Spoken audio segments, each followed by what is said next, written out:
ओम नमो भगवते वासुदेवाय। ओम नमो भगवते वासुदेवाय। ओम नमो भगवते वासुदेवाय।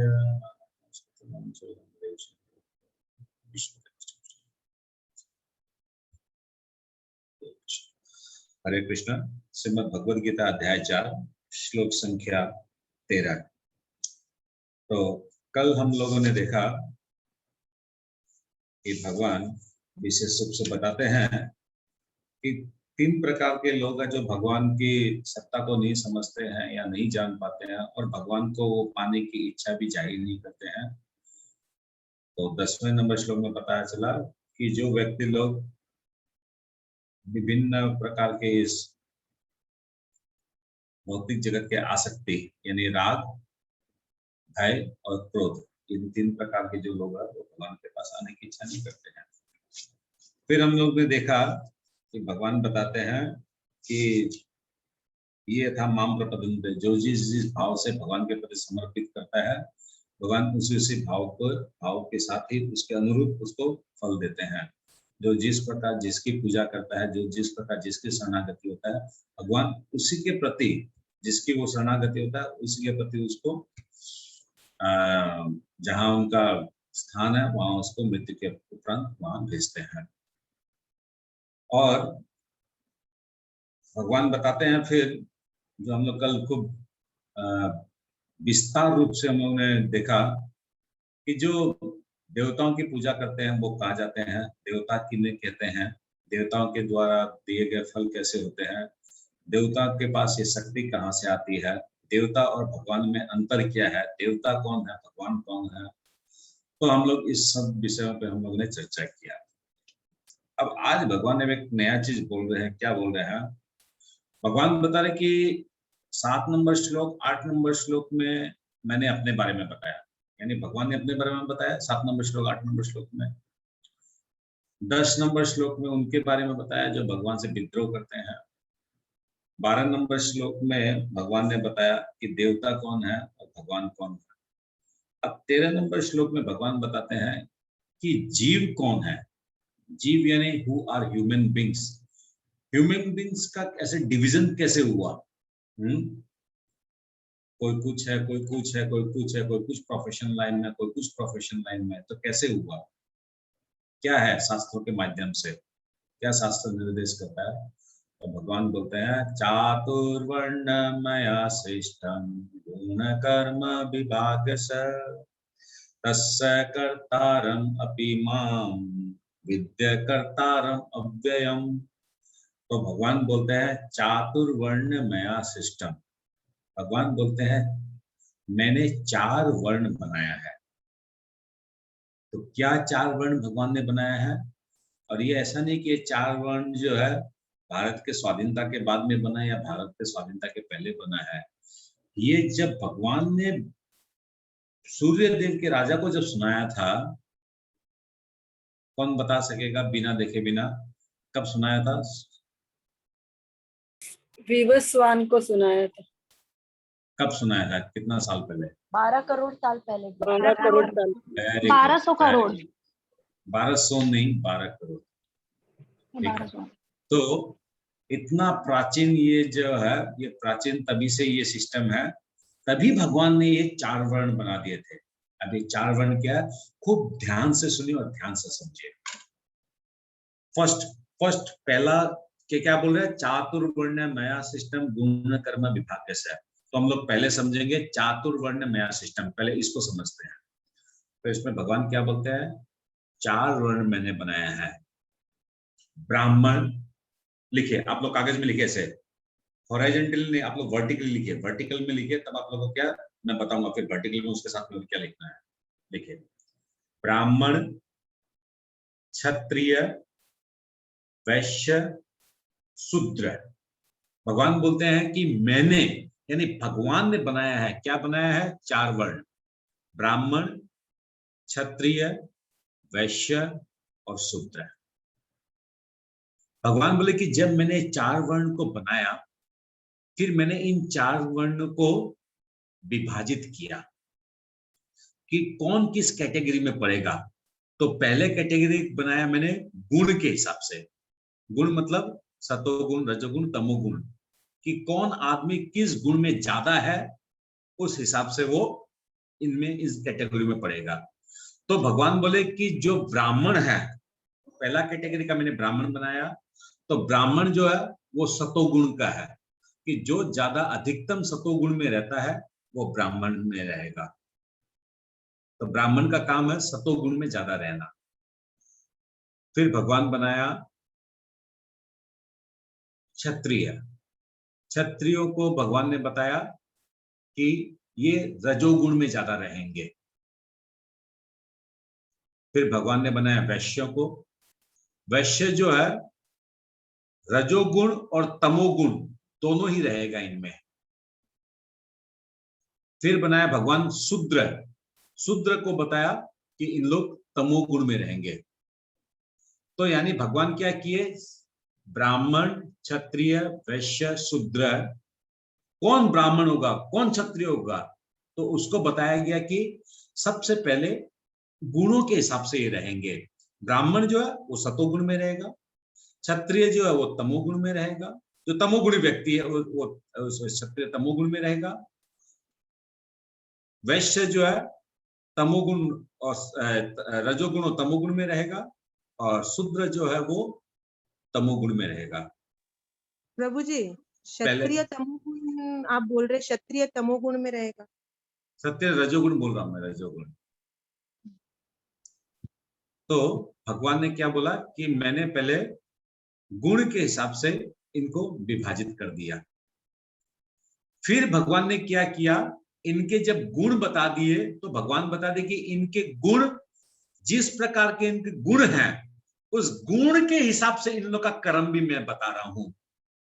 तो ब्राह्मण का गुण है सतोगुण। तो सतोगुण यानी वो क्या करेगा, वेद शास्त्र पढ़ेगा, समाज में वो भगवत गीता का ज्ञान इत्यादि वो ज्ञान का चर्चा करेगा। तो ये हो गया ब्राह्मण का गुण के हिसाब से कर्म। क्योंकि क्या बोल रहा है, गुण कर्म विभाग्य से, मैंने गुण और कर्म के हिसाब से विभाजन किया है। गुण को हम लोगों ने समझा, अब कर्म को हम लोग समझ रहे हैं। तो ब्राह्मण सतोगुण में है। सतोगुण यानी वो वेद शास्त्रों का अध्ययन करेगा, उनका पालन करेगा, और समाज में उसी को वो विस्तार रूप से उसका प्रवचन करेगा या फिर उसको वो बढ़ाएगा। ये हो गया ब्राह्मण का। क्षत्रिय, क्षत्रिय का गुण है रजोगुण, तो यानी वो रजोगुण में रहेगा, यानी उसका कर्म हो गया युद्ध करना, किसी का संरक्षण, किसी को बचाना इत्यादि प्रकार के लोग, राजा की प्रजाओं की रक्षा करना, इस टाइप से क्षत्रिय का वो धर्म बता दिया, क्षत्रिय का कर्म बता दिया। फिर बताया वैश्य। वैश्य किसमें है, रजो और तमो दोनों का मिक्सिंग में है। तो उसका ड्यूटी क्या बता दिया, गुण के हिसाब से उसको खेती करना है या फिर बिजनेस करना है, गौ पालन करना है, और ब्राह्मणों को दान करना है, समाज में लोगों को सेवा करनी है। इस टाइप से वैश्यों को गुण बता दिया। शूद्र, शूद्र का क्या हुआ, शूद्र का गुण बता दिया तमोगुण। तो तमोगुण में होने के कारण उसका एक ही ड्यूटी है, ये जो ऊपर के जो 3 वर्ण है, ब्राह्मण, क्षत्रिय और वैश्य, इन सब की सेवा करना, यही शूद्र का कर्म बता दिया।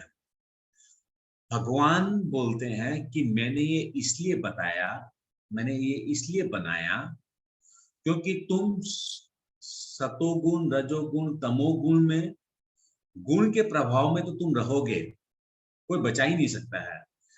मगर तुम्हारा वर्ण जो है, तुम अगर अपने वर्ण प्रणाली को अगर तुम पालन करते हो, तुम अगर ब्राह्मण हो तो ब्राह्मण का कर्म निभाओ, तुम क्षत्रिय है तो क्षत्रिय का कर्म निभाओ, तुम वैश्य है तो वैश्य का कर्म निभाओ, तुम शूद्र है तो शूद्र का कर्म निभाओ। इस प्रकार तुम अगर अपने कर्मों को पालन करते हुए अपना जीवन चलाओगे, सकाम कर्म मार्ग में ही हो, क्योंकि हम लोग की कामना वासना रहती है, इच्छा रहती है कि हमें ये प्राप्त हो जाए, वो प्राप्त हो जाए। भगवान बोलता है नो प्रॉब्लम, कहीं भी कोई तकलीफ का बात नहीं है, ये तुम्हारा स्वभाव है, मनुष्य का स्वभाव है मांगना, अपनी इंद्रिय तृप्ति करना। मगर भगवान बोल रहे कि मैंने ये नियम बनाया है चातुर्वर्ण, मैंने 4 वर्णों का नियम बनाया है, तुम इस वर्ण प्रणाली के हिसाब से, इस वर्णाश्रम धर्म के हिसाब से तुम अपना जीवन यापन करो। तब क्या होगा, क्रमश धीरे धीरे धीरे धीरे तुम आध्यात्मिकता के स्तर तक तुम पहुंचोगे। इसलिए भगवान क्या बोल रहे हैं, चातुर्वर्ण मया सिस्टम गुण कर्म विभाग्य से तस्य कर्तारम अपि माम, मैंने ये 4 वर्ण और 4 आश्रम को मैंने बनाया है, मगर मैं स्वयं, भगवान बोलते हैं कि मैं स्वयं, जैसे भगवान 7वें नंबर श्लोक में बताया कि मैं अवतार लेता हूं धर्म के लिए, 8वां नंबर श्लोक में बताया कि मैं अपने भक्तों का कल्याण करने के लिए, भक्तों की रक्षा करने के लिए करता हूं। फिर भगवान 12 नंबर श्लोक में बताया कि भगवान में और देवताओं में क्या अंतर है। अब भगवान बता रहे हैं कि जीवों में और भगवान में क्या अंतर है। तो जीव के लिए भगवान ने वर्णाश्रम धर्म की प्रणाली बनाई है, मगर भगवान बोलते हैं कि I have manufactured this system, I have created this system, मगर मैं खुद इस सिस्टम के अंदर में नहीं गिरता हूं, क्योंकि मैं दिव्य हूं। I am exceptional to this system। ये सिस्टम जो है ह्यूमन बींग्स के लिए बनाया गया है, क्या कि ह्यूमन बींग्स लोग, तुम लोग इस वर्ण प्रणाली को जो मैंने बनाया है, तुम लोग इसका पालन करो, सिंपल, तुम लोग इसका पालन करो, तुम लोग इसका पालन करोगे, धीरे धीरे धीरे धीरे धीरे धीरे तुम लोग आध्यात्मिक स्तर पे तुम लोग का उन्नति होगा, तुम लोग मेरे को प्राप्त कर जाओगे, कोई प्रॉब्लम नहीं है, मगर बस इस नियम को पालन करो। तो भगवान ने ये 4 वर्ण 4 आश्रम बनाए। अच्छा, 4 आश्रम भी आप लोग समझिए, जैसे 4 वर्ण हम लोग बताए, ब्राह्मण, क्षत्रिय, वैश्य, शूद्र।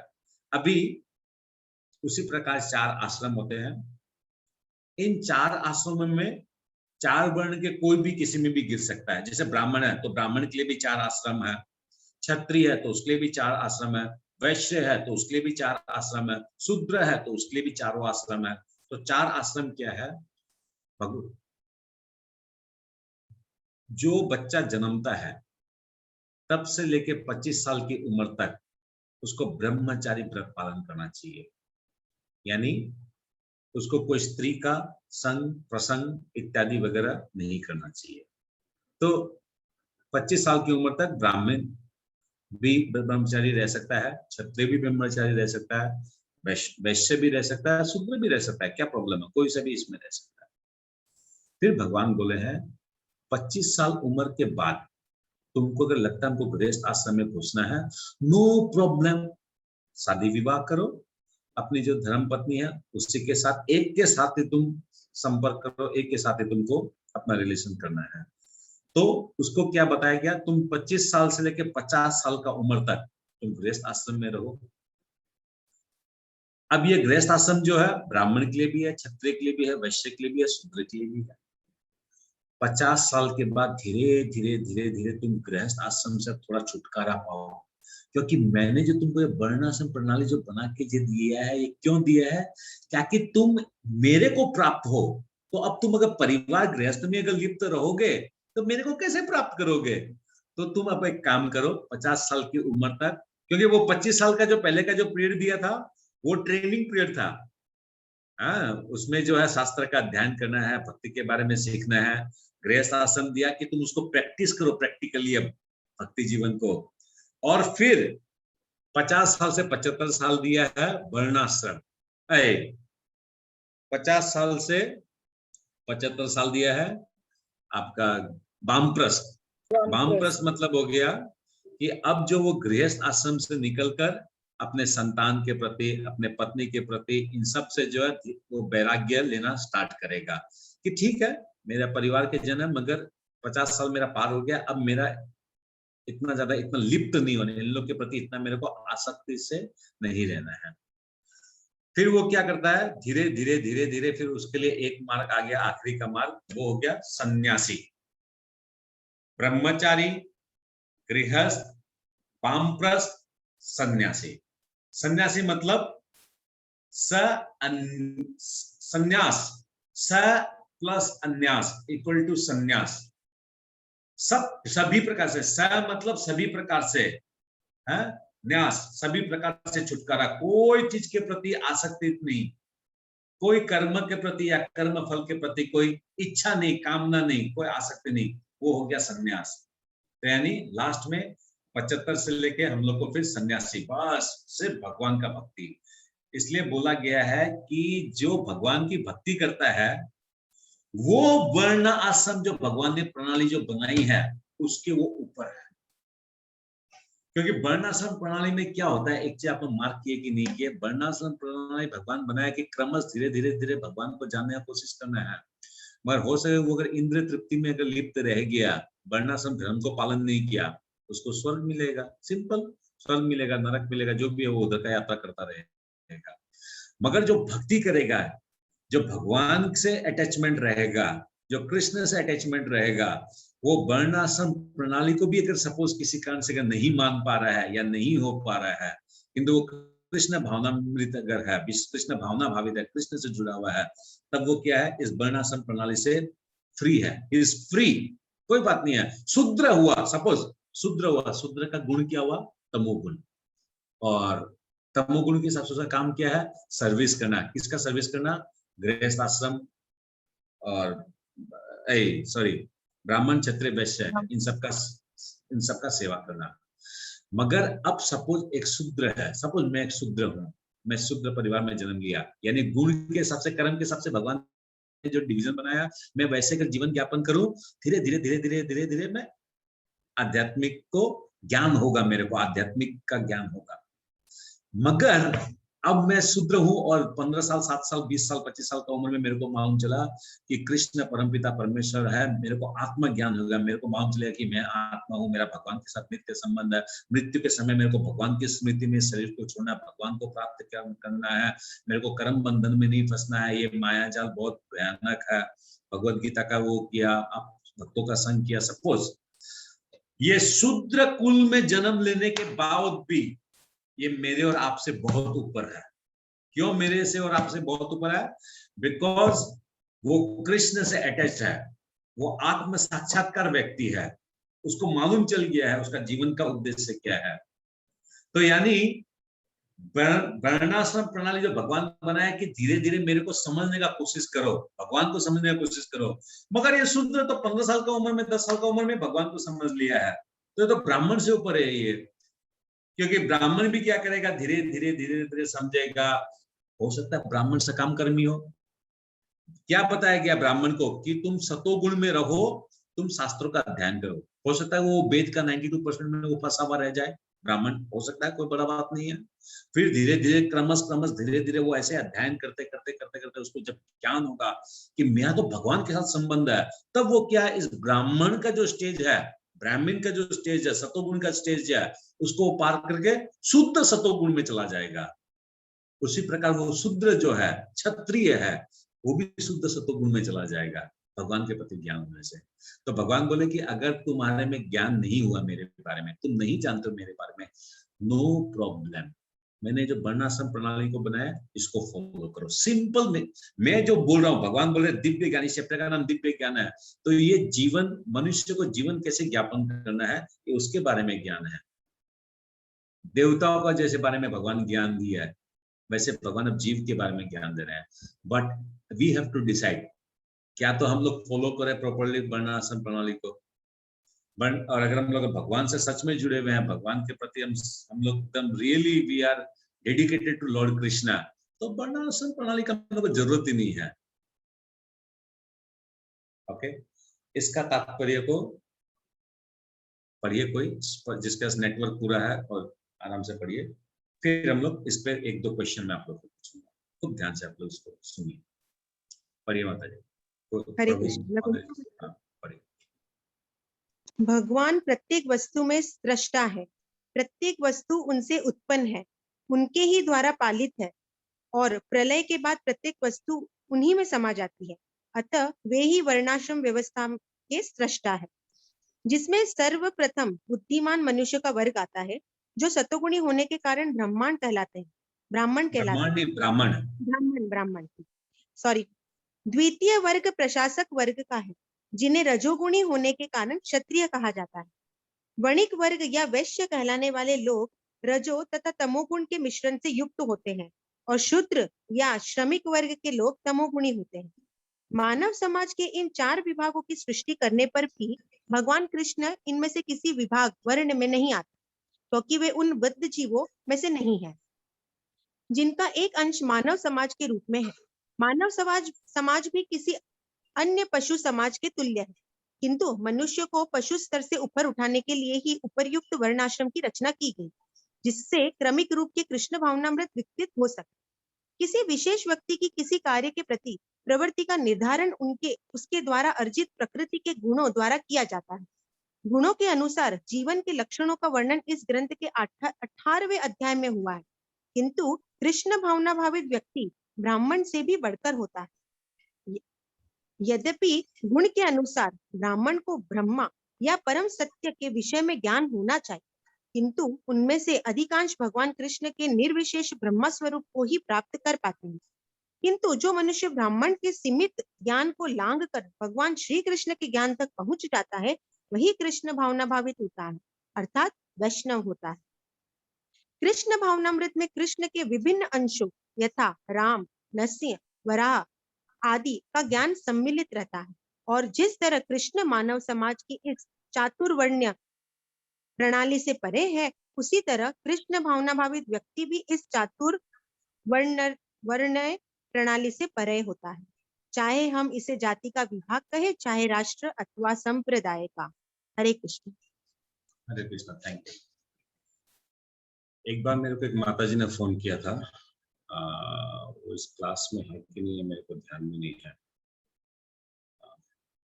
एनीवेज, वो अगर माताजी है तो माताजी आपने जो प्रश्न मेरे को पूछा था, आप मेरे को पब्लिकली वो क्वेश्चन पूछे थे। हालांकि मैंने उस दिन आपको जवाब दिया था, आप फिर पूछ सकते हैं। तो माताजी है क्या?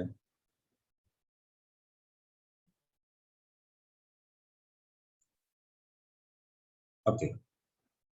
वो माताजी का प्रश्न इस टाइप से था कि ये जो ओबीसी शेड्यूल ट्राइब जो है, ये सब भगवान ने ही बनाया है, तो इसमें शूद्र का कुछ करने का नहीं है। तो मैंने माताजी को बोला था कि इस श्लोक में कहाँ लिखा हुआ ये चीज कि शेड्यूल ट्राइब, ओबीसी, एसटी ये सब भगवान ने बनाया है? भगवान ने ये सब नहीं बनाया है।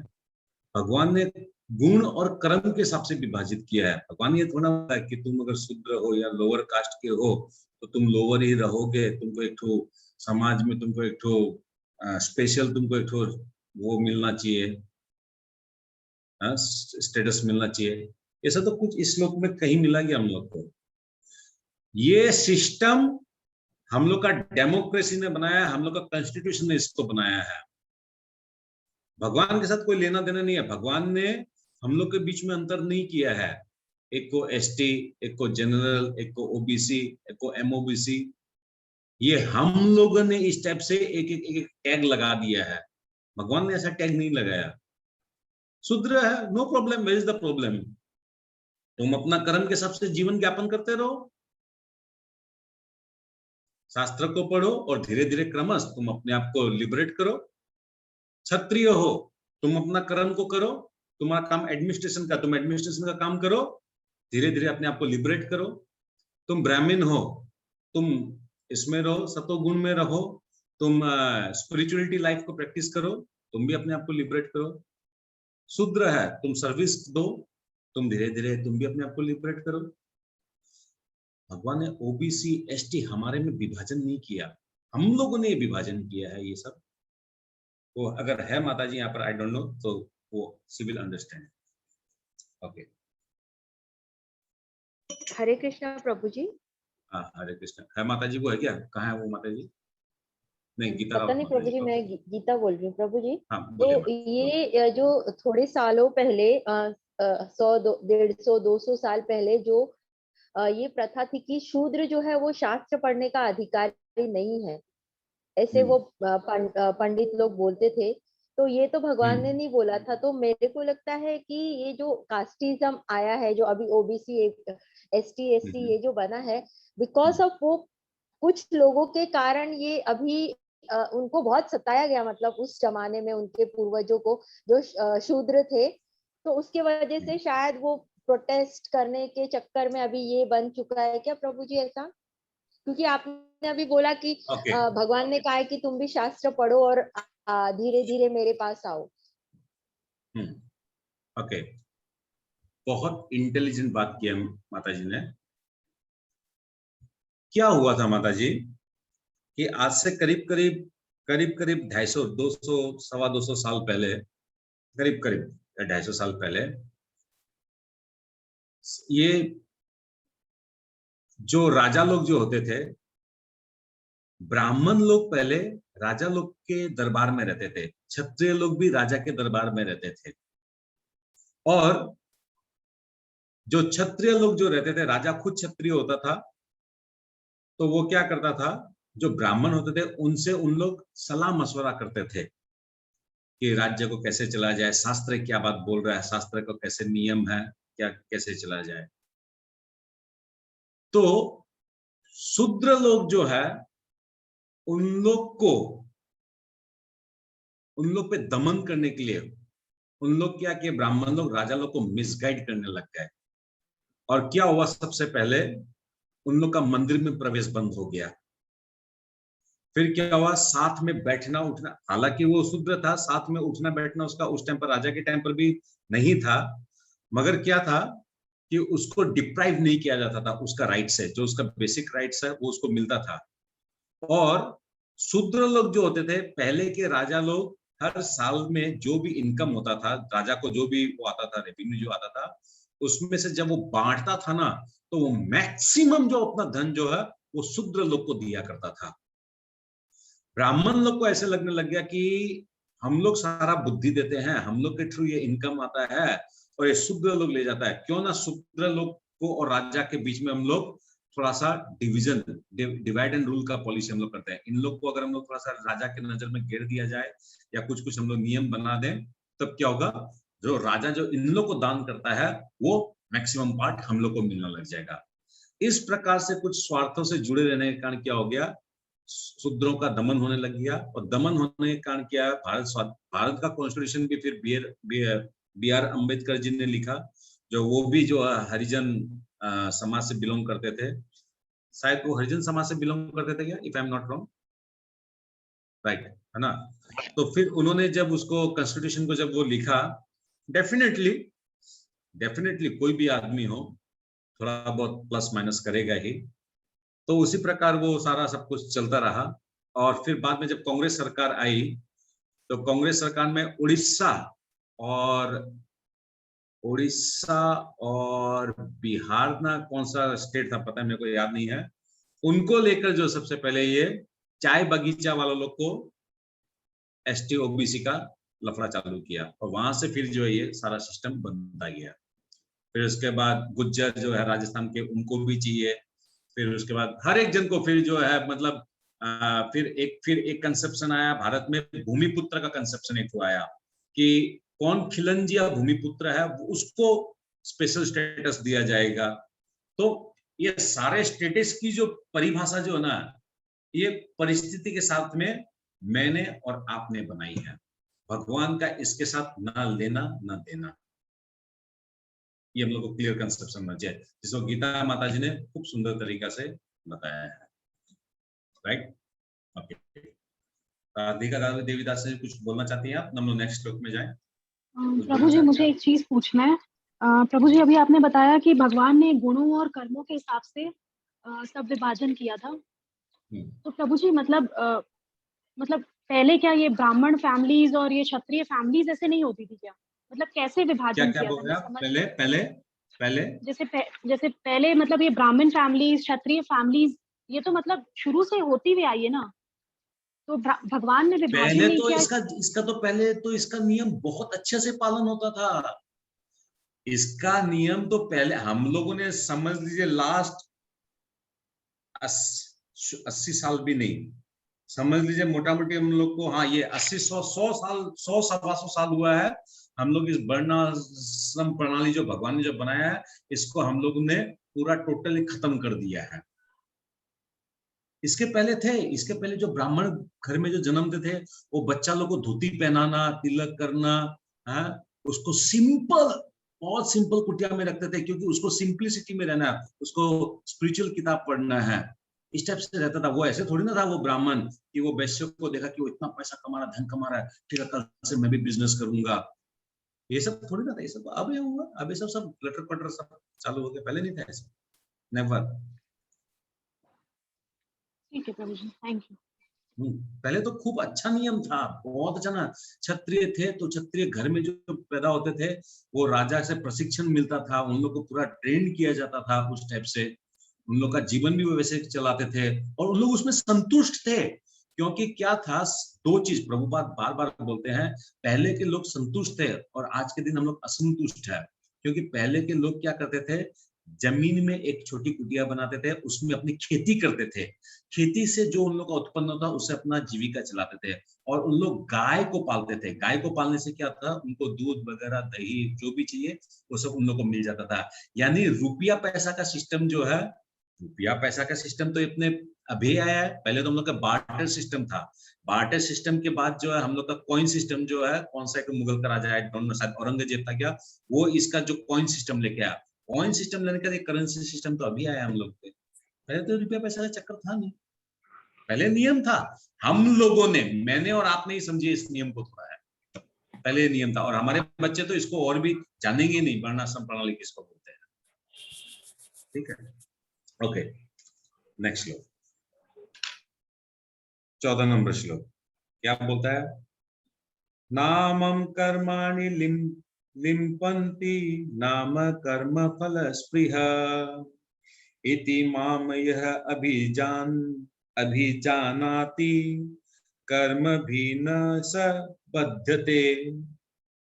मुझ पर किसी कर्म का प्रभाव नहीं पड़ता, ना ही मैं कर्म फल की कामना करता हूँ, और मेरे संबंध में इस सत्य को जो जानता है वो भी कर्म के फल में नहीं फंसता।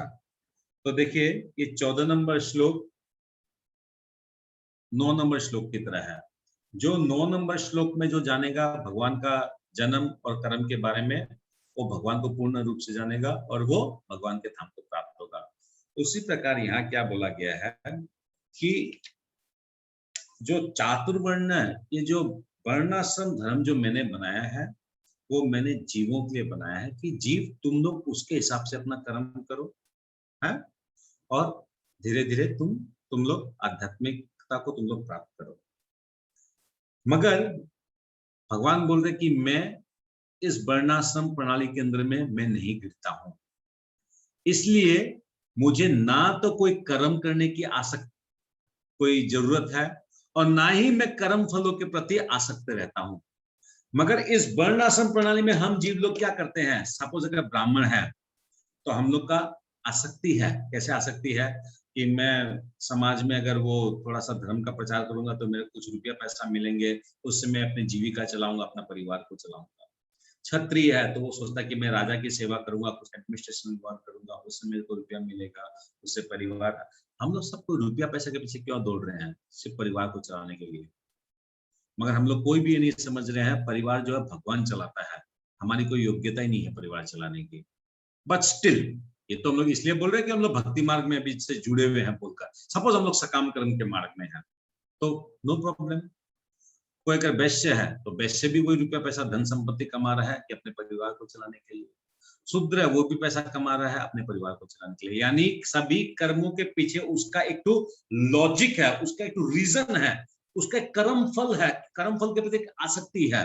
भगवान बोलते हैं ना तो मैं इस वर्ण प्रणाली में हूं, इसलिए मेरे को कोई कर्म करने की भी जरूरत नहीं है, और ना मुझे कोई कर्म फल की कोई आसक्ति है, मुझे कोई बेनिफिट चाहिए, ऐसा भी मेरे अंदर में नहीं है।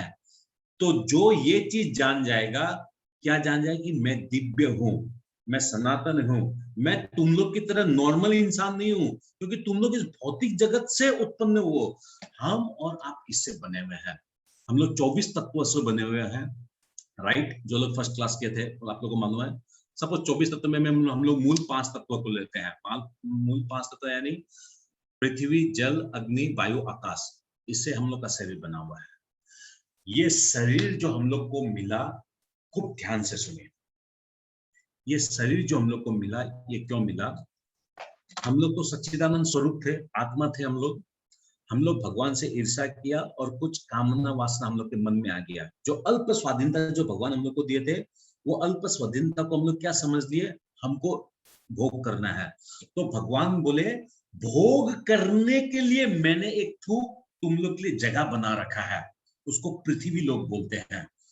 तुम लोग वहां जाओ। नहीं, it is serious. I am talking on serious note. ये आएगा भगवत गीता में, ये भगवत गीता में श्लोक आएगा, ये आप लोग को एकदम भगवान बोले कि मैंने इस पृथ्वी लोक को बनाया है, तुम वहां जाओ, वहां जाके इसको तुम इंद्रिय भोग करो, मेरे को भूल जाओ, इंद्रिय भोग करो। वहां पर मैंने 3 शक्तियों को तुम लोग का सर्विस में रख रखा है। वो 3 शक्तियां क्या है? सतोगुण, रजोगुण, तमोगुण। इन 3 शक्तियों को मैंने, मेरी माया देवी है, उसको मैंने वहां रख दिया है। वो 3 तुम लोग की सेवा करते रहेगी। तुम लोग का शरीर मिल जाएगा, उस शरीर में तुम लोग इंद्र तृप्ति करते रहो।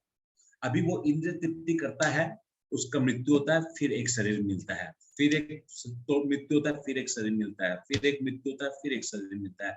इस प्रकार क्या हुआ मनुष्य के साथ में? शरीर मिलते मिलते मिलते क्या है? मेंढक का शरीर में, सांप का शरीर में, कुत्ता का शरीर में, बिच्छू का शरीर में, मछली का शरीर में, डायनासोर का शरीर में, मनुष्य का शरीर में, पेड़ पौधा का शरीर में, हर शरीर में इंद्र तृप्ति का क्या विषय है? कौन सा इंद्रिय इसमें मजेदार है, इसमें किसमें इंटरेस्टिंग सब्जेक्ट है? वो सब क्या हो गया? हम लोग सीखते सीखते सीखते सीखते एक्सपर्ट हो गए। तो 84 लाख योनियों में हम लोग जब जब जिस शरीर में जाते हैं, उस शरीर में क्या मजेदार चीज है, वो ऑलरेडी इनबिल्ट रहता है हम लोग के अंदर में। वो इनबिल्ट रहने के कारण क्या है? उस चीज को हम लोग भोगने का इच्छा करते हैं। वो भोगने के लिए हम लोग को कर्म करना पड़ता है, चाहे मछली हो, कोई भी हो, सबको कर्म करना पड़ता है। कर्म क्यों करना पड़ रहा है? उसको भोग को भोगेगा, यानी उस कर्म के पीछे जो बंधन है, उस कर्म को कौन करा रहा है? उस कर्म के पीछे वो जो 3 गुण भगवान छोड़ दिए हम लोग की सेवा के लिए, वो करवा रहे हैं, जिसके द्वारा हम लोग क्या कर्म बंधन में फंसते हैं। तो भगवान क्या बोल रहे हैं इस श्लोक में? तुम्हारे लिए मैंने, तुम्हारे स्वाद के लिए मैंने शरीर दे दिया, तुम शरीर से कर्म करो, तुम शरीर से कर्म करे कर्म बंधन में फंसो, कर्म बंधन में फंस के तुम मेरे माया जाल में रहो, और माया जाल के बाद तुम शरीर के बाद शरीर प्राप्त करते रहो। मगर तुम जिस दिन तुमको आत्मा साक्षात्कार हो जाएगा, तुमको जिस दिन भगवत गीता का ज्ञान हो जाएगा, जिस दिन तुमको मेरे बारे में और तुम्हारे बारे में जिस दिन मालूम चलेगा तुम कौन है और मैं कौन हूं, तब तुम क्या होगा? मैं जिस प्रकार, भगवान बोल रहे कि मैं जिस प्रकार कर्मों के प्रति आसक्त नहीं हूं, कर्म फलों के प्रति मैं बंधन में नहीं हूं, उस प्रकार तुम भी मुक्त हो जाओगे। समझ में आया? नहीं आया? आया। इसका तात्पर्य पढ़ेंगे और क्लियर होगा। बोलने का मतलब क्या है भगवान का? भगवान डिफरेंस कर रहे हैं। भगवान अब बता रहे हैं, क्या नाम है चैप्टर का? दिव्य ज्ञान। देखिए खूब स्मार्टली भगवान बताया। देखिए भगवान पहले क्या किए? पहले तो भगवान बता दिए अर्जुन महात्मा को। सपोज मैं भी आप लोग को बोलता हूँ कि मेरा प्राइम मिनिस्टर ऑफ इंडिया के साथ उठना बैठना है और खूब अच्छा मेरा रिलेशन है, तब आप लोग बोलेंगे प्रभु 8:45 पे तो आप ये 200 रुपया का चेयर पे आके बैठते हैं, तो आपका ये प्राइम मिनिस्टर के साथ क्या जान पहचान है? कैसे हम लोग कैसे समझेंगे? तब मैं आप लोग को बताऊंगा कि ऐसे है वैसे है, अपने बारे में बताऊंगा, प्राइम मिनिस्टर के बारे में बताऊंगा, चेयर के बारे में बताऊंगा। बताने का चांस कब मिलेगा? जब मैं कुछ अनोखा बात बोलूंगा। टीवी और मीडिया में कौन आता है? जब वो कोई एक अनोखा बात बोलता है, अनोखा कोई काम करता है। भगवान क्या किए? इस अध्याय के पहले में एक अनोखा बात बोल दिया अर्जुन महात्मा को। फिर अर्जुन महात्मा डेफिनेटली वो तो जिज्ञासु है, एक प्रश्न पूछ दिया। प्रश्न पूछने के साथ साथ भगवान बोल दिए कि तुम्हारे और मेरे में फर्क अर्जुन, क्या फर्क है समझो। तो क्या किए? 7 नंबर श्लोक 8 नंबर श्लोक बताए गया। फिर क्या किए? 9 नंबर श्लोक बताए। एक मिनट, 9 नंबर श्लोक में 7 8 नहीं, 9 नंबर नहीं, एक सेकेंड, 9 नंबर नहीं। फिर भगवान 10 नंबर श्लोक बताए, फिर 10 के बाद फिर 11 नंबर श्लोक में बताए कि कौन आएगा, कौन किसकी भक्ति करेगा, कौन कहाँ जाएगा। तुम लोग जितने प्रकार के तुम लोग मनुष्य हो, सबको तो हजारों श्रेणियों में मैं बांट सकता हूँ, और हजारों श्रेणियों के हिसाब से मेरे पास 1000 जगह है तुम लोग को भेजने के लिए। Don't worry. जिस प्रकार मेरे पास 84 लाख टाइप के कपड़े हैं, भगवान के पास 84 लाख टाइप के कपड़े हैं ना, जैसी हमारी इच्छा होती है उसी प्रकार का उस कपड़ा में हम लोग को डाल देते हैं। उसी प्रकार भगवान बोलते हैं डोंट वरी, जैसे मेरे पास कपड़ा है वैसे मेरे पास अलग अलग स्थान भी है, वहां मैं भेज दूंगा तुमको। फिर भगवान क्या किए, इमीडिएटली क्या बता दिए, अच्छा तुमको एक चीज मैं बताता हूँ, तुम लोग हमेशा जो है देवता की पूजा करते हो, मगर तुमको अभी मैं बता देता हूँ देवता कौन और मैं कौन हूँ, इसका भगवान ज्ञान दे दिए। फिर भगवान बोलते कि जीव तुम लोग कौन हो, तुम लोग 4 वर्ण तुम लोग के लिए बनाया हुआ है। जिस प्रकार तुम 84 लाख कपड़ा बनाया हुआ है, जिस प्रकार तुम लोग के लिए अलग अलग जगह बनाया हुआ है, वैसे ही तुम लोग के लिए एक वर्ण भी बनाया हुआ है, 4 वर्ण बनाया हुआ है, उसको पालन करो। फिर भगवान क्या कि उसको अर्जुन महात्मा को क्या बोल दिए, तुम 4 वर्ण में रहो, उसको पालन नहीं करते हो, नो नो नो प्रॉब्लम, तुम शरीर के बाद शरीर धारण करते रहो, कर्म फल के प्रति आसक्त रहो, मगर मैं अलग हूं। मैं तुमको पहले बता चुका हूं, तुम और मेरे में डिफरेंस है, तुम बंधोगे, मैं नहीं बनता हूं। तुम्हारा शरीर पंचभूतों से, तत्वों से बना हुआ है, इस भौतिक जगत के, मेरा शरीर नहीं बना हुआ है। ये डिफरेंस भगवान के बारे में बता रहे हैं, क्योंकि भगवान को भक्ति मार्ग में लेके जाना। हम लोग 4वां चैप्टर में पहुंच चुके हैं, 7वां चैप्टर से भक्ति मार्ग चालू हो जाएगा। यानी भगवान अब धीरे धीरे अर्जुन महात्मा को अपने बारे में, 3रा चैप्टर तक भगवान अपने बारे में कुछ बताएगा, मैं कौन हूं, मैं क्या खाता हूं, मैं क्या पीता हूं, भगवान तो सब बताएंगे अर्जुन महात्मा को। मेरा शरीर क्या है अभी बता दिए, भगवान अपने शरीर के बारे में बता, अपने अवतार के बताने, कर्म के बारे में बता रहे हैं। अब तो भगवान ये भी बताएंगे आगे के श्लोक में, what is my resident address, ये भी जान लो, ये भी जान लो, तुम्हारा क्या क्या स्वभाव होना चाहिए, एक मनुष्य के अंदर क्या क्या स्वभाव है जो मेरे को पसंद है, ये भी जान लो। सब चीज बताएंगे, तो उस ट्रैक में ले जाना चाह रहे हैं। ये गॉट द पॉइंट, आप लोग समझ पा रहे हैं? नहीं, बाउंस हो रहा है, समझ पा रहे हैं? ओके। इसका तात्पर्य के लिए देखिए भगवान क्या बोलते हैं, जो प्रभुपाद अपने इसमें तात्पर्य में लिखते हैं। एक राजा होता है, राजा अपना एक कॉन्स्टिट्यूशन बनाता है, एक अपना लॉ बनाता है, मगर क्या राजा उस लॉ का पार्ट बनता है?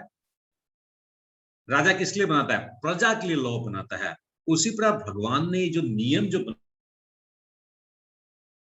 इस पृथ्वी का जो सिस्टम जो बनाया है, मेरे और आपके लिए बनाया है। आप एक चीज बताइए, कुत्ता के लिए कोई लॉ है क्या? सुअर के लिए कोई लॉ, के लिए कोई लॉ है क्या? बकरी के लिए कोई लॉ है क्या? उनके लिए प्राकृतिक का लॉ है, उनके लिए कोई लॉ हो नहीं है। उनको कोई भगवत गीता नहीं पढ़ना है, उसको सामने भगवत गीता रखे वो तो खा जाएगा पन्ना को। कभी गाय के सामने है पन्ना रखिए, गाय पन्ना को खा जाएगी, उसको क्या मतलब है क्या लिखा हुआ है इसके अंदर में है?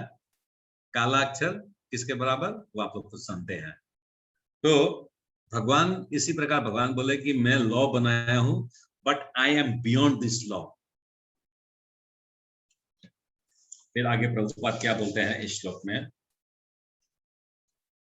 इसका रीडिंग मैं करता हूं तात्पर्य का, ठीक है? आप लोग सुनिए। जिस प्रकार इस भौतिक जगत में संविधान के नियम है जो ये बताते हैं कि राजा न तो दंडनीय है, ना ही किसी राज नियमों के अधीन रहता है, उसी तरह यदि भी भगवान इस भौतिक जगत के श्रेष्ठ है, किंतु वे भौतिक जगत के कार्यों से प्रभावित नहीं होते। सृष्टि करने पर भी वे इससे पृथक रहते हैं, जबकि जीवात्मा भौतिक कार्यकलापों से, सकाम कर्म फलों से बनती रहती है, क्योंकि उन्हें प्राकृतिक साधनों पर प्रभुत्व दिखाने की प्रवृत्ति रहती है। प्लेट में रख।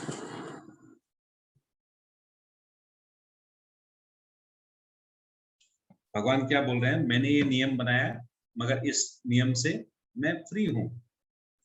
तुम मनुष्य अर्जुन, तुम फ्री नहीं है, क्योंकि तुम कर्म के प्रति आसक्त है। तुम 3 गुणों में फंसेगा और तुम बंधेगा। मैं नहीं बनता हूं, मेरे को कोई लेन देन नहीं है, क्योंकि ये नियम मैंने बनाया, ये कानून मैंने बनाया है। तो मैंने कानून बनाया, मैं इस कानून से फ्री हूं। तुम फ्री नहीं हो, क्योंकि कानून तुमने नहीं बनाया है। You are the part of this कानून। तुम नियम तोड़ोगे, तुम बंधन में फंसोगे। भगवान क्या बोले हैं? धर्म की स्थापना करने के लिए मैं आता हूं। क्यों बोले? भगवान क्या तो पागल होना पड़ेगा, जाता जब मन में आज कुछ भी बोल दिया, या लॉजिक होना पड़ेगा? भगवान के लिए मैं धर्म की स्थापना करने आता हूं, यानी कोई ना कोई है जो धर्म को तोड़ता है, इसलिए तो उसका स्थापना करने आता है। भाई मैं आपको एक पेन दूंगा, मैं बोलूंगा पेन को ठीक करना है। ठीक करना मतलब ये बिगड़ गया पेन, इसलिए तो उसको ठीक करना है। इसका मतलब कहीं ना कहीं धर्म टूट रहा है, इसलिए भगवान को स्थापना करने आना पड़ता है। यानी ये धर्म को कौन तोड़ रहा है? मनुष्य। हम जीव तोड़ रहे हैं। बकरी, गाय, भेड़, कुत्ता, बिल्ली वो धर्म को नहीं तोड़ रहा है, उसको तो अपने नियम के अनुसार, उसको जो प्रकृति जो बनाया है वो उस हिसाब से चल रहा है। मैं और आप ही नियम तोड़ रहे हैं। तो भगवान क्या बोल रहे हैं उसको? तुम नियम तोड़ेगा, नो प्रॉब्लम, नो प्रॉब्लम, तुम जन्म चक्र में फंसता जाओ। नियम तोड़ो, जन्म चक्र में फंसता जाओ। सिंपल सा लॉजिक है। किसी संस्था का स्वामी कर्मचारियों के अच्छे बुरे कार्यों के लिए उत्तरदायी नहीं है। कर्मचारी इसके लिए स्वयं उत्तरदायी होता है। तो जीवात्मा, अभी क्या बोला जा रहा है? देखिए एग्जाम्पल भगवान, देखिए प्रभुपाद भी देखिए बोलते ना, भगवान और भक्त, भगवान के प्रिय भक्त, उन लोग बहुत जो है इंटेलिजेंट होते। तो यहाँ क्या बताया जा रहा है? प्रभुपाद 2 एग्जाम्पल दे दिए, देखिए एक ही पैराग्राफ में। पहले में दे दिए भगवान के लिए एग्जाम्पल, कि भगवान का नियम है, भगवान का कानून है, भगवान फ्री है। जैसे राजा का नियम होता है, राजा फ्री होता है। दूसरा एग्जाम्पल क्या देते हैं कि आपका एक ऑफिस है या कोई दुकान है, कोई कस्टमर आया, कस्टमर से मिसबिहेव किया आपका स्टाफ, और वो कस्टमर चला गया। तो उसमें दुकानदार का गलती है कि उस स्टाफ का गलती है? ठीक उसी प्रकार जो जीव आत्मा को भगवान ने यहाँ भेजा है, वो तो भगवान थोड़ा भेजे हैं, हमारी इच्छा की है, हम आ गए। और अब हम लोग कर्म बंधनों में अगर फंसना चाहते हैं, तो हम लोग तो उस स्टाफ की तरह है, खुद का गलती है, इसमें मालिक का क्या लेन देन है? कर्मचारी इसके लिए स्वयं उत्तरदायी होता है। जीवात्माएं अपने अपने इंद्र तृप्ति कार्यों में लगी रहती है, किंतु ये कार्य भगवान द्वारा निर्दिष्ट नहीं होते। इंद्र तृप्ति की उत्तरोत्तर उन्नति के लिए जीवात्मा इस संसार के कर्म में प्रवृत्त है और मृत्यु के बाद स्वर्ग सुख की कामना करती रहती है। स्वयं में पूर्ण होने के कारण भगवान को तथाकथित स्वर्ग सुख का कोई आकर्षण नहीं रहता। स्वर्ग के देवता उनके द्वारा नियुक्त सेवक है। स्वामी कभी भी कर्मचारियों का, अच्छा एक मिनट, इसके पहले स्वर्ग के देवता उनके द्वारा नियुक्त सेवक है, ये अंडरलाइन करने का चीज है। प्रभुपाद एकदम क्लियरली बोल रहे हैं यहाँ पर कि स्वर्ग के जो देवता है, हालांकि प्रभुपाद आगे बोल चुके हैं, फिर भी यहाँ पर एकदम क्लियरली बोल रहे हैं, स्वर्ग के देवता जो है उनके द्वारा नियुक्त सेवक है। अब एक चीज आप मेरे को बताइए, स्वर्ग जो है हमारा पृथ्वी है, हमारी पृथ्वी के ऊपर कितना भुवन है? 7 भुवन ऊपर है। 6 नीचे 7 ऊपर। नीचे 7 ऊपर 6, नीचे 7 ऊपर 6। अच्छा ओके, मेरे को समझ में आ गया, मोटा मोटी आप लोगों को मालूम है। अब मेरे से सुन लीजिए, पृथ्वी है, पृथ्वी के ऊपर में 6 है, 6 लोग है। अभी देखिएगा आप लोग, मेरा उंगली दिख रहा है ना? ओके, ये पृथ्वी लोक है, भूवर। अब भूवर एक लोक है, भूवर के ऊपर है स्व, भूवर स्व, स्व यानी स्वर्ग लोक, यानी जस्ट पृथ्वी लोक के ऊपर एक लोक है और उसके बाद स्वर्ग लोक है। फिर उसके बाद है जन लोक, महल लोक, तपलोक, सत्य लोक या ब्रह्म लोक, जो भी आप लोग बोलेंगे वो है। यानी ये स्वर्ग लोक जस्ट हम लोग के कुछ ऊपर है।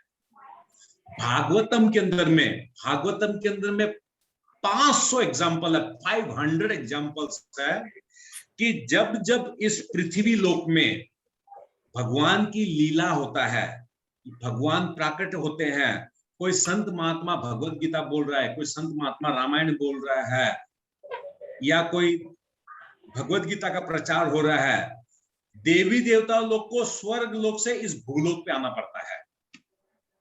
500 मोर देन 500 एग्जांपल्स है भागवतम के अंदर में। इसका मतलब क्या हो गया? आप लोग को बोल बोल के मैं थक जाता हूं और नहीं सुनने का जो दायित्व है वो भी आप लोग का पूरा दम निभाते हैं आप लोग। तो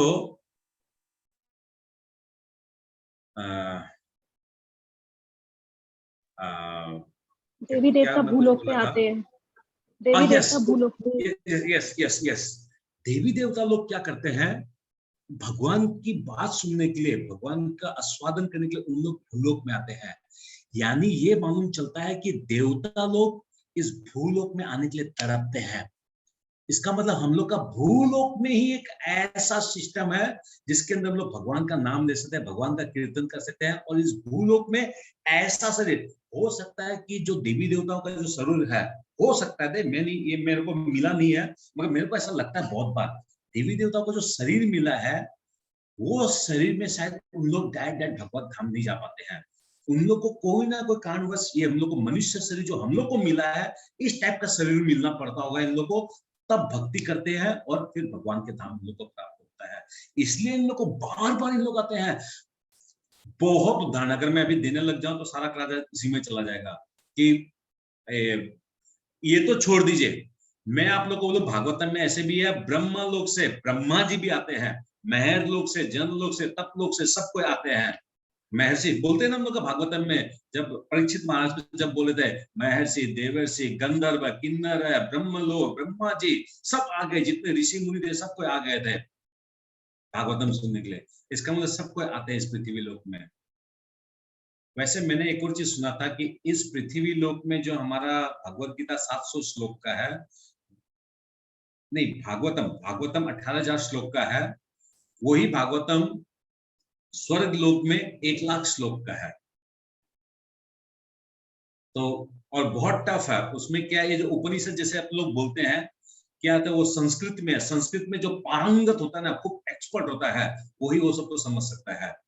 मगर हम लोग के जो शास्त्र है, जो हम लोग के पृथ्वी लोक में जो शास्त्र है, इतना टफ संस्कृत में नहीं है हम लोग का। हम लोग का क्या है, थोड़ा सा हिंदी में रूपांतरण है।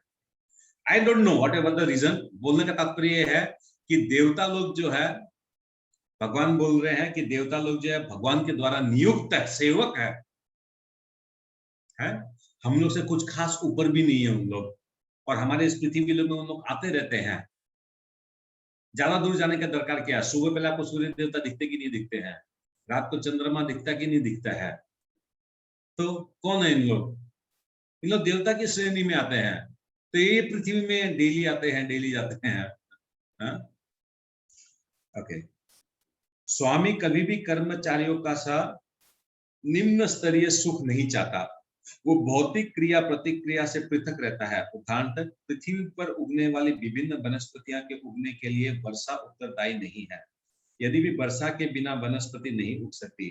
वैदिक शास्त्रों से इस तथ्य की पुष्टि इस प्रकार हुई है, निमित्रम मात्रम एवश्य सृजन्याम सर्ग कर्मणि प्रधान करणी भूता यतो वे सृज्य सत्य। भौतिक सृष्टि के लिए भगवान ही परम कारण है, प्रकृति तो केवल निमित्त कारण है जिससे विराट जगत सृष्टि गोचर होता है। प्राणियों की अनेक जातियां होती है, यथा देवता, मनुष्य तथा निम्न पशु, और ये सब पूर्व शुभाशुभ कर्मों के फल भोगने को बाध्य है। तो देखिए, प्राणियों की अनेक जातियां होती है, उसके अंदर प्रभुपाद जो देवता को ले लिए कि प्राणियों को, इसका मतलब देवता को जो है प्राणी बोल के ही बोल दिया गया है। तो क्योंकि उनमें भी आत्मा होती है डेफिनेटली, ये तो हमको पहले भी प्रमाण मिला है और आगे भी भगवान बताएंगे। देवताओं में हम लोग की जैसा ही आत्मा और परमात्मा दोनों चीज रहता है, जैसे हम लोग में रहता है। और ये सब पूर्व शुभाशुभ कर्मों के फल भोगने को बाध्य है।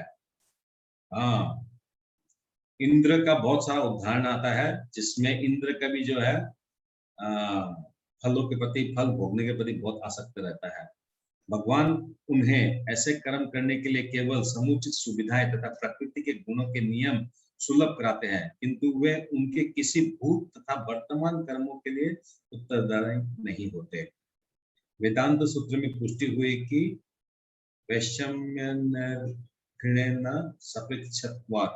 भगवान किसी भी जीव के प्रति पक्षपात नहीं करते।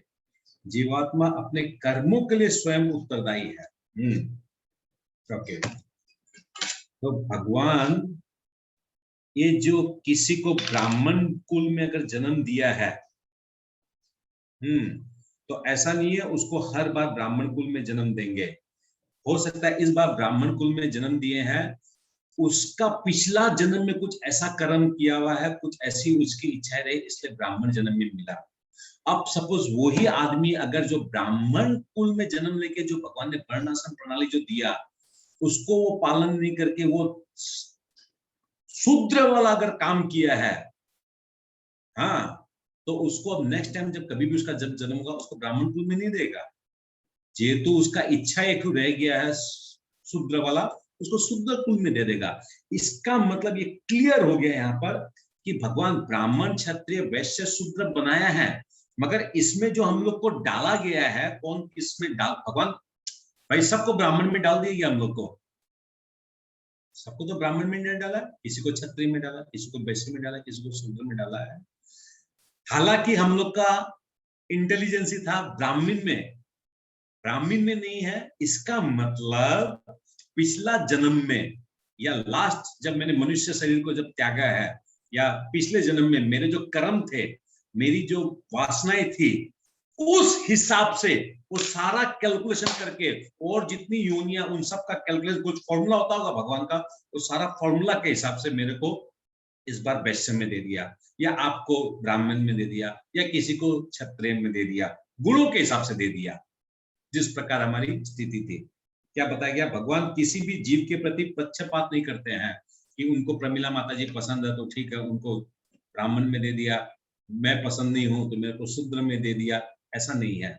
और वैसे शूद्र उद्र जो हम लोग बोलते हैं ना, शूद्र योनि जो भगवान दिया है, ये सब दिया हम लोग को अपने लास्ट कर्म के हिसाब से, लास्ट चिंतन के हिसाब से। भगवान के इसमें कोई दोष नहीं है।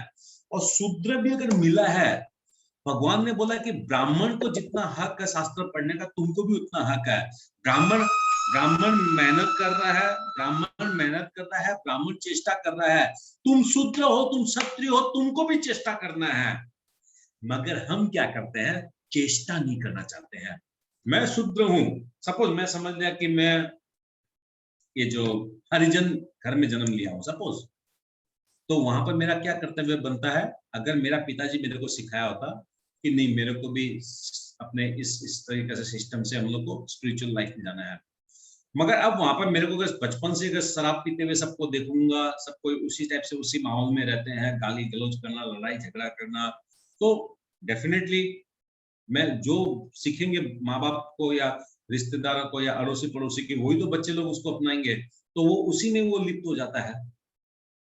उसका अपलिफ्टमेंट कैसे होगा, वो अपलिफ्टमेंट करने का एक्चुअल में दायित्व मेरा और आपका है।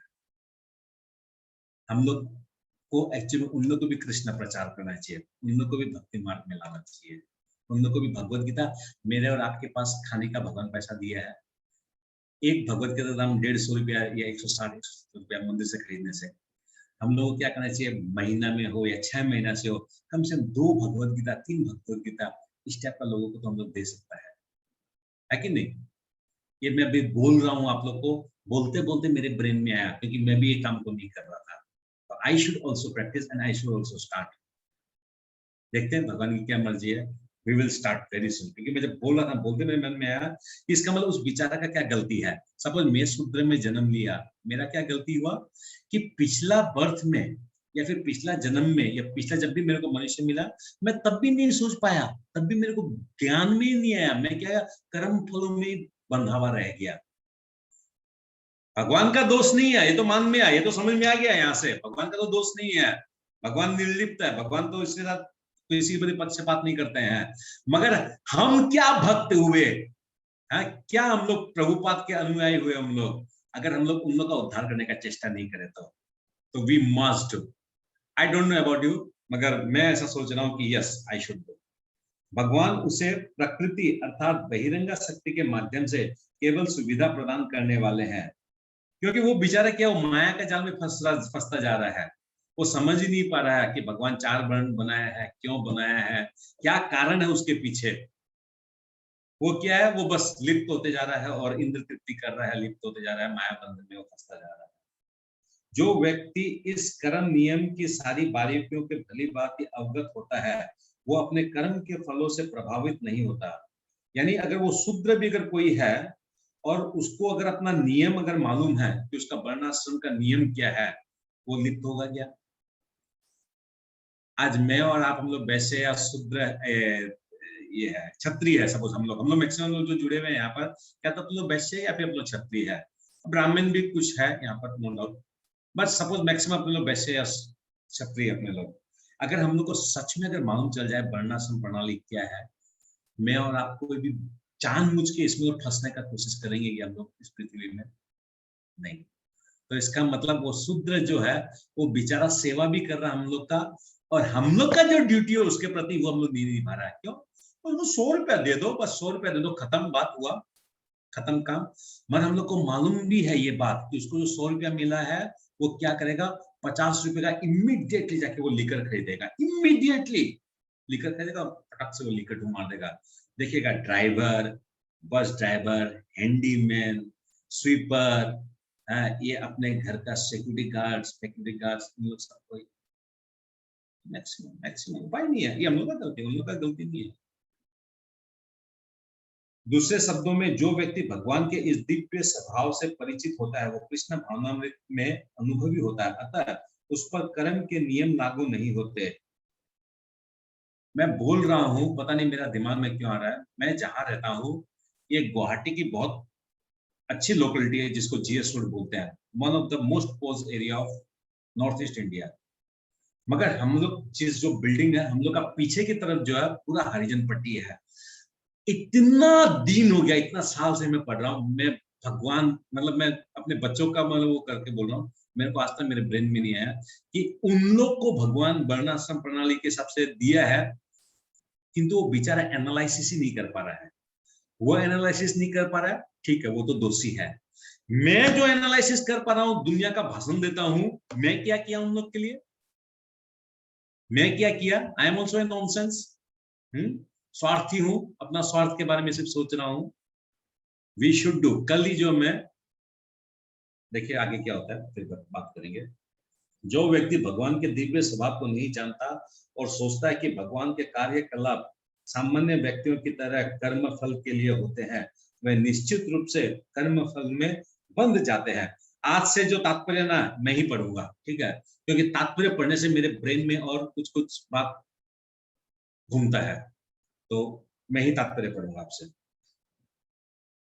और सोचता है कि भगवान के कार्यकलाप, मेरा हिंदी अच्छा नहीं है, आप लोगों को थोड़ा सज्जय करना पड़ेगा, मोहन को आप लोगों को थोड़ा सज्जय करना, क्योंकि मेरे को हिंदी में जिंदगी में हिंदी नहीं पढ़ा हूं, तो थोड़ा आप लोगों को सज्जय करना पड़ेगा मेरे साथ में। हाँ, तो जो व्यक्ति भगवान के दिव्य स्वभाव को नहीं जानता और सोचता है कि भगवान के कार्यकलाप सामान्य व्यक्तियों की तरह कर्म फल के लिए होते हैं, वे निश्चित रूप से कर्म फल में बंध जाते हैं।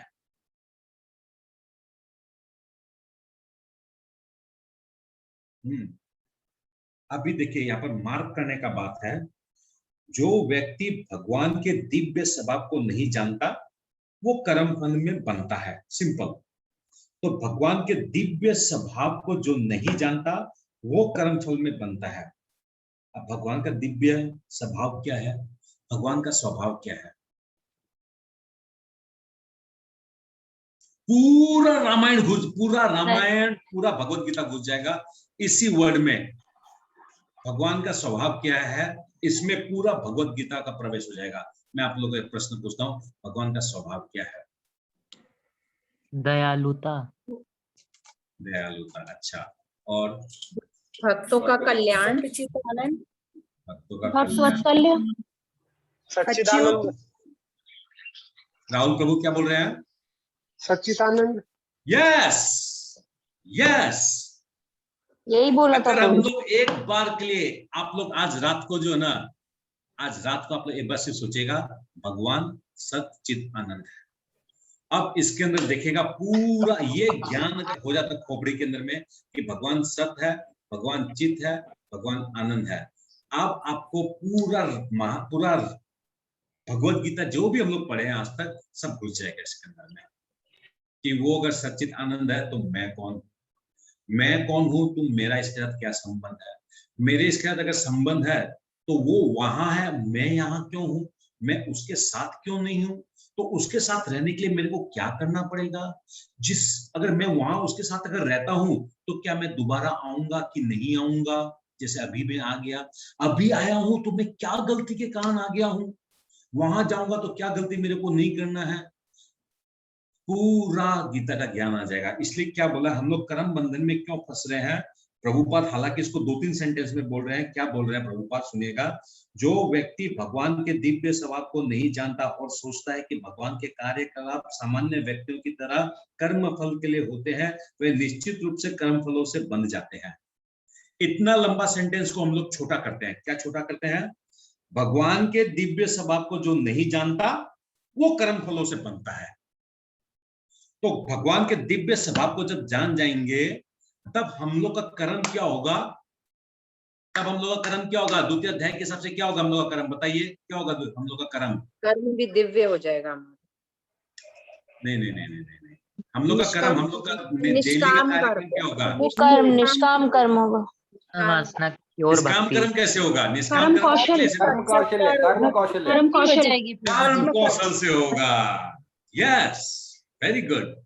हम लोग जो डेली कार्य जो सारा दिन भर में लोग करते हैं, नो प्रॉब्लम, सुबह उठते हैं, उठने से लेकर रात तक सोने तक, उसको अगर हम लोग भगवान से जोड़ के अगर हम लोग करते हैं तो हम लोग को भगवान क्या बता रहे हैं, यहाँ पर सिस्टम बता रहे हैं, एकदम क्लियर कट बता रहे हैं, तुम सामान्य व्यक्ति की तरह जीवन यापन करो, तुम मेरे दिव्य स्वभाव को जानो और तुम कर्म बंधन से नहीं बंधोगे, और कर्म बंधन से अगर नहीं बंधोगे तुमको क्या होगा, मुक्ति मिलेगा 100%। और सपोज किसी कारण से मुक्ति नहीं मिला तो भगवान क्या बोल रहे हैं,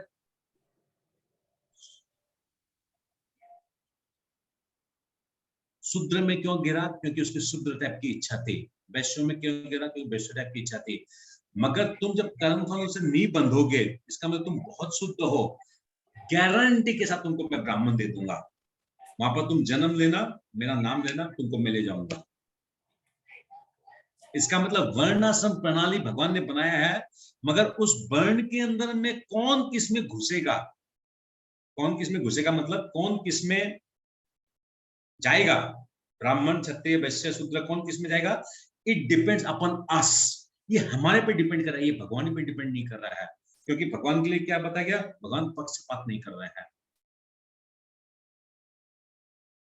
ठीक है, हम लोग आज यही विराम देंगे 14 नंबर श्लोक में। थोड़ा सा डिटेल्स ज्यादा हो गया, किंतु आप लोग खराब मत पाइएगा, आप लोग प्लीज, मैं हाथ जोड़े, मैं आप लोगों को बोला था 3-3, 4-4 श्लोक होगा बोल के हर दिन में, मगर आज मैं नहीं कर पाया, क्योंकि मेरे को लगा कि ये अंडरस्टैंडिंग अगर कहीं कमजोर हो गया हम लोग का तो पूरा का पूरा भगवत गीता को हम लोग गड़बड़ समझ लेंगे। हाँ प्लीज आप लोग खराब मत पाइएगा कोई भी, ठीक है। नहीं और क्लियर ही हुआ है प्रभु जी, क्योंकि वो पुराने से भी रिलेट हो जाता है ना बार बार, तो वो थोड़ा हम लोग को भी अच्छा रहता है, मेमोरी में अंडरस्टैंडिंग क्लियर हो जाता है, ये खराब वाला कोई बात नहीं। श्रीमद् भगवद गीता यथारूप की जय, श्रील प्रभुपाद की जय, ओम तत्सत। हरे कृष्णा प्रभु जी।